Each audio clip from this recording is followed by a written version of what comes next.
Good morning, friends. I am PL Narada, Assistant Professor, and today we will study Dance of Eunuch. ये कमला दास की poem है और बहुत सारी प्रतियोगी परीक्षाओं में इसमें से क्वेश्चन पूछे जाते हैं। यूनक, यहाँ पर जो यूनक शब्द है इसका क्या तात्पर्य है? यूनक ट्रांसजेंडर के लिए आता है जो न तो पुरुष है और न महिला है। उनकी पीड़ाओं को बखान करती हुई ये कविता आज इस वीडियो के माध्यम से हम पढ़ेंगे। थोड़ा सा परिचय मैं आपको कमला दास के बारे में बता देता हूं। Dance of the eunuchs by Kamala Das 1934 to 2009। Kamala Das 1934 में पैदा हुई थी और 2009 में उनकी मृत्यु हो गई। कमला दास जो है उनका पूरा जो नाम था कमला सुरैया दास, known as Madhvikutti, was born in Puniyarkulam in 1934 and died in Pune in 2004। यहाँ पर हम ये जान लें कि कमला दास का जो नाम था कमला सुरैया दास और उसको माधवी कुट्टी भी कहा जाता था, जो पुनियारकुलम 1934 में पैदा हुई थी और इनकी मृत्यु पुणे नामक शहर में 2009 में हुई। She was Indian poet laureate. Poet laureate आपने सुना होगा, अंग्रेजी के स्टूडेंट्स के लिए ये कोई नया शब्द नहीं है। पोइट लॉरेट की उपाधि कमला दास को दी गई, लेकिन इंडियन पोइट लॉरेट की उपाधि उनको दी गई। The people of her family were orthodox and conservative. Kamala Das के जो परिवार वाले थे वो ऑर्थोडॉक्स और कंजर्वेटिव थे, यानी रूढ़िवादी लोग थे और बहुत ज़्यादा रूढ़िवादी थे। She writes in England English and Malayalam. वो इंग्लिश में भी लिखती है। कमला दास की जो रचनाएं हैं वो इंग्लिश में भी है और मलयालम भी है।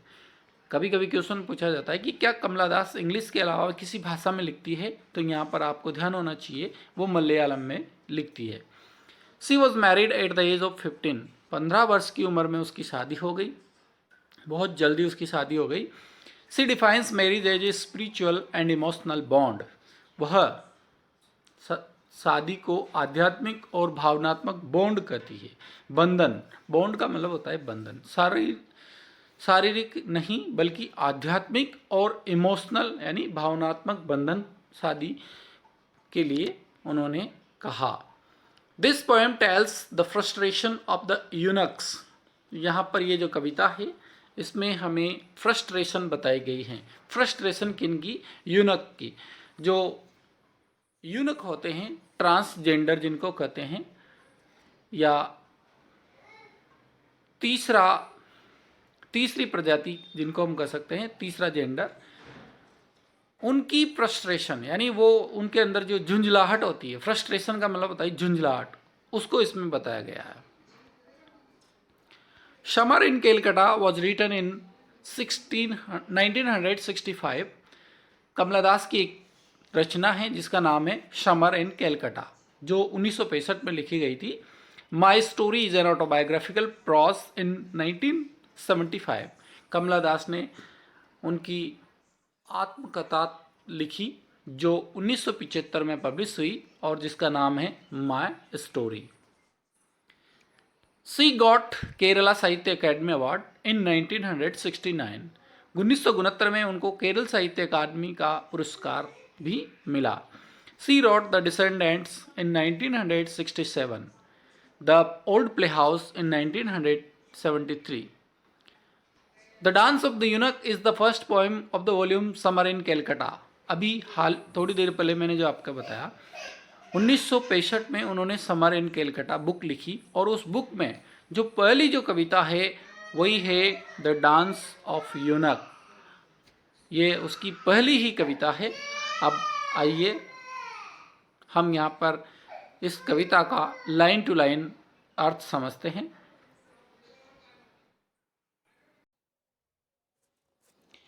It was so hot, so hot before the eunuchs came. It was so hot, so hot. देखिए यहाँ पे कवि ने रेपिटेशन काम में लिया है. so hot. हॉट जो वर्ड है गरम, बहुत गरम था, बहुत गरम था. कवित्री जो कमला दास है वो कर रही है it was hot, so hot, यानी जो वातावरण था वो बहुत गर्म था.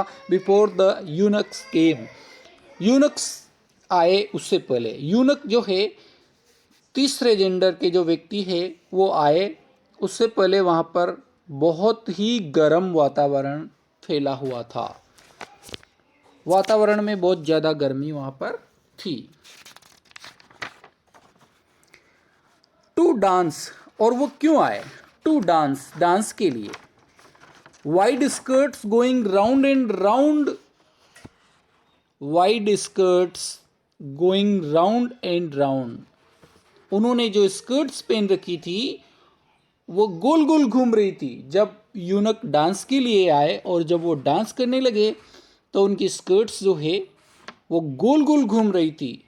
And cymbals richly clashing and anklets jingling, jingling, jingling beneath the fiery gulmore.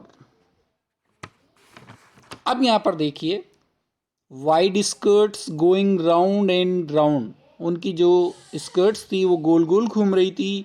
सिम्बाल्स, सिम्बाल्स एक बजाने का वाद्य यंत्र होता है जिसको ताल बोलते हैं. सिम्बाल्स रिचली क्लैशिंग, उनको वो जोर से, रिचली यानी बहुत ज़्यादा, क्लैशिंग टकरा रहे थे. तालें होती है जिनको आपस में टकराया जाता है, तो वो जो यूनक थे वो उनको टकरा रहे थे. And anklets jingling, jingling, jingling, और उनके पैरों में जो एंकलेट्स थे, उनके पैरों में जो पाजेब थे वो जिंगल कर रहे थे. वो बहुत ज़्यादा जिंगलिंग, जिंगलिंग, जिंगलिंग. कभी ने यहाँ पे रेपिटेशन अलंकार काम में लिया है. Beneath the fiery gulmohar with long braids flying.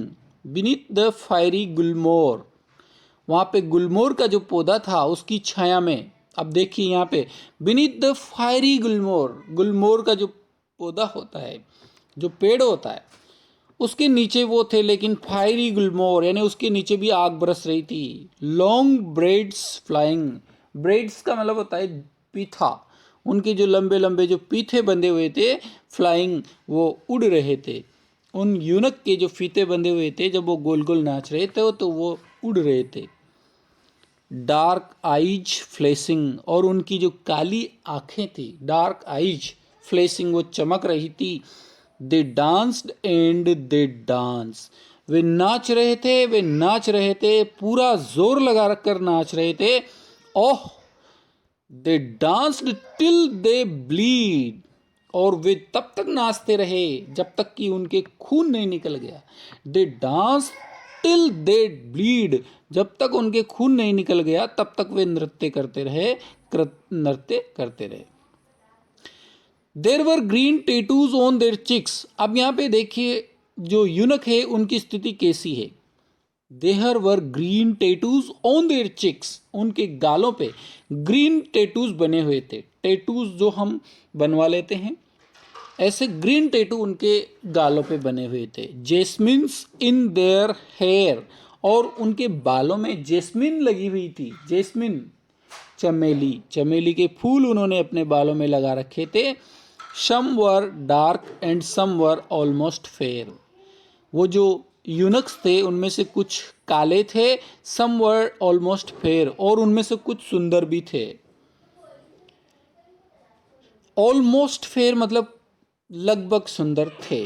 There voices were harsh, उनकी आवाज़ जो है वो कठोर थी, क्योंकि जो यूनक होते हैं वो यद्यपि स्त्री का रूप लिए हुए होते हैं लेकिन उनकी जो आवाज़ होती है वो भारी होती है, पुरुषों जैसी, हार्श, इसीलिए यहाँ पे कहा गया है.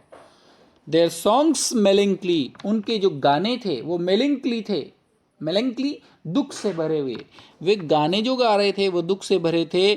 दे सेंग ऑफ लवर्स डाइंग और चिल्ड्रन लेफ्ट अनबॉर्न. यहाँ पर देखिए उनके गानों का थीम क्या था. उनके गानों का जो थीम था वो क्या था. कवि ने बताया है, कवियत्री जो है वो बता रही है।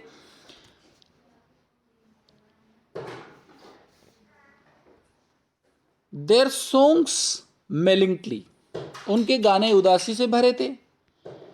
दे सेंग ऑफ लवर्स डाइंग, वे उन लवर्स के बारे में गा रहे थे जो मर गए, जो अपनी प्रेमिकाओं को प्राप्त किए हुए बिना ही जो इस दुनिया से चल बसे। और चिल्ड्रन लेफ्ट अनबॉर्न, या वो बच्चे जो पैदा ही नहीं हुए उनके बारे में वो गा रहे थे। सम बीट दे ड्रम्स, कुछ के पास ड्रम थे, ड्रम मतलब ढोल, जो ढोल थे उसको बजा रहे थे। कुछ यूनक के पास ड्रम थे, वे उनको बजा रहे थे। Other beat their sorry breast, और कुछ दूसरे जो थे वो उनके जो ब्रेस्ट थे उनको पीट रहे थे। बीट मतलब पीट रहे थे, देयर सॉरी ब्रेस्ट। देखो यहाँ पे ब्रेस्ट मतलब सीना, कुछ ढोल बजा रहे थे, कुछ अपने सीने पे थपेड़े मार रहे थे। यहाँ पे सॉरी ब्रेस्ट क्यों कहा गया है? क्योंकि वो उनके जो ब्रेस्ट थे वो न तो पुरुष के थे और न स्त्री के थे, इसीलिए कहा है sorry breast. They were not useful and weld, और वे चिल्ला रहे थे, दुख प्रकट कर रहे थे। वेल का मतलब होता है दुख प्रकट करना। And withered in vacant ecstasy, and withered in vacant ecstasy, ecstasy खुशी, और वेकेंट मतलब खाली। वेकेंट का मतलब होता है रिक्त, और एक्सटेसी मतलब खुशी, और विदर्ड मतलब नकली। वे नकली खुशी को प्रकट कर रहे थे। ऐसा लग रहा था जैसे वे खुश है, लेकिन in reality they are not happy, वे खुश नहीं हैं।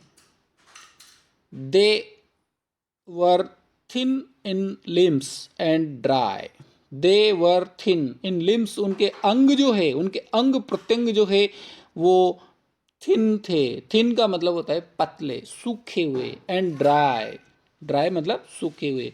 वे कोई हट्टे कट्टे या हष्ट पुष्ट नहीं थे, उनके शरीर, उनकी हड्डियां दिख रही थी। Like half burnt logs from funeral pyre, funeral, funeral मतलब होता है दाह संस्कार के लिए जब किसी व्यक्ति की मृत्यु हो जाती है तो उसको फ्यूनरल बोलते हैं, जो शमशान घाट ले जाते हैं। और जिस अर्थी जिसको बोलते हैं वो होता है पायर, यानी जिस अर्थी पे लेटा करके किसी व्यक्ति को शमशान घाट ले जाया जाता है वो होता है। फ्यूनरल का मतलब होता है अंतिम शव यात्रा, और पायर मतलब जिस अर्थी पे बिठा के ले जाया जाता है वो। और लाइक हाफ ब्रंट लॉक्स, उनके जो अंग प्रत्यंग है उनकी, देखो कवि ने किस तरह से सिमिली का प्रयोग किया है यहाँ पे। हाफ ब्रंट लॉक्स, जैसे जिस जगह पे किसी व्यक्ति को जलाया जाता है और वो जली हुई आधी लकड़ियां जो रह जाती है शमशान घाट में, उनसे तुलना की गई है उनके अंग प्रत्यंग की, जो किसी काम की नहीं रहती है, उसको घर पे भी नहीं लाया जाता, ये समझ करके कि ये तो किसी को जलाने में प्रयुक्त हुई लकड़ियां थी।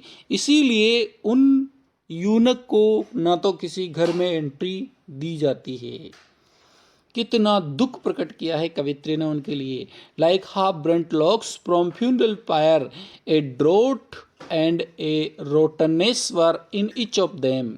ए ड्रोट, ड्रोट का मतलब होता है सूखापन, अकाल जिसको कहा जाता है। एंड ए रोटननेस, और सड़ापन, वर इन ईच ऑफ देम, उन प्रत्येक व्यक्ति में था। उन यूनक में ड्रोट और सूखापन दिखाई दे रहा था। Even the crows were so silent on trees. Even the crows were so silent on the trees. जो कौवे पेड़ पे बैठे हुए थे वो भी उनके डांस को देखने के लिए चुप हो गए थे। साइलेंट ऑन ट्रीज, पेड़ पे चुपचाप बैठ करके देख रहे थे। And the children wide eyed, और बच्चे आंखें फाड़ फाड़ के देख रहे थे। वाइड आइड, विस्तृत आंखों से देख रहे थे। स्टिल, अभी भी खामोशी से देख रहे थे, शांत होकर के। All were watching these poor creatures, देखो लेखिका ने, कवियत्री ने उनके लिए कहा है पुअर क्रिएचर्स, बिचारे प्राणी। All were watching these poor creatures, सब लोग इन बिचारे प्राणियों को देख रहे थे कन्वुल्जन, और कैसे देख रहे थे? अनियंत्रित होकर के देख रहे थे। कन्वुल्जन मतलब वो भ्रम में थे, द स्काई क्रैकल्ड देन, और फिर उसके बाद आसमान में कड़कड़ाहट होती है, क्रैकल्ड मतलब दरार पड़ती है। थंडर केम, और फिर गर्जन होती है। एंड लाइटनिंग, और फिर बिजली चमकती है। एंड रेन, और फिर बारिश होती है। मीगर रेन, ज़्यादा बारिश नहीं होती, थोड़ी सी बारिश होती है। यहाँ पर जो मीगर जो वर्ड है इसका मतलब होता है थोड़ा सा। Rain that smelt of dust, और उसकी वजह से फिर धूल में से जो है बदबू आने लगती है। जब बारिश होती है तो मिट्टी में से एक अजीब तरह की स्मेल आती है। यहाँ पर वही कहा है, दैट स्मेल्ट ऑफ डस्ट, एटिक्स जो अटारी है वहाँ से धूल की स्मेल आने लगती है। The urine of lizard and mice, lizard का मतलब होता है चिपकली, और चिपकली के जो यूरिन है, चिपकली का जो यूरिन है उसकी बदबू आ रही है। एंड माइश, और चूहों की बदबू आ रही है। कवियत्री ने किस अंदाज में यूनक की दुर्दशा को बताया गया है। अब यहाँ पर हम कुछ इंपॉर्टेंट क्वेश्चन देखते हैं जो इसमें से पूछे जा सकते हैं। Eunuch dance widely and fill the atmosphere with gloom, eunuch जो है डांस करते हैं, बहुत जंगली तरीके से डांस करते हैं और पूरे के पूरे वातावरण को ग्लूम से भर देते हैं। ग्लूम का मतलब होता है दुख। Eunuchs are dancing in the Indian streets for their living, eunuch जो है कहाँ पर डांस कर रहे हैं? यूनक कहाँ पे डांस कर रहे हैं? गुलमोर के पेड़ के नीचे डांस कर रहे हैं इंडियन स्ट्रीट्स में।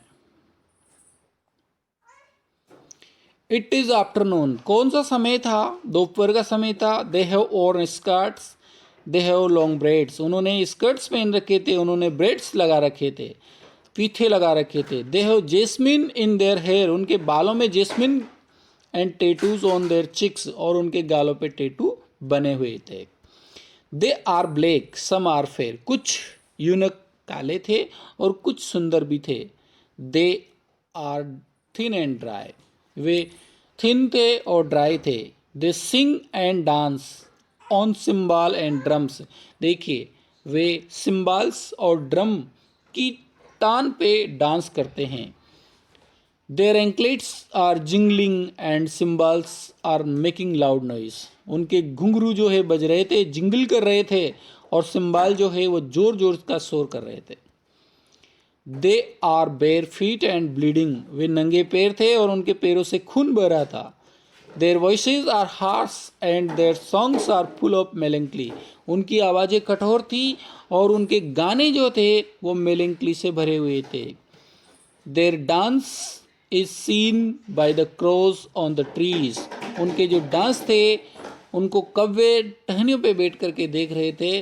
Eight the end the poem rains fall, the poem ends rain falls, कविता का अंत रेनफॉल से होता है। Thank you. आपको कविता कैसी लगी ये आप कमेंट करके बताइए। Thank you.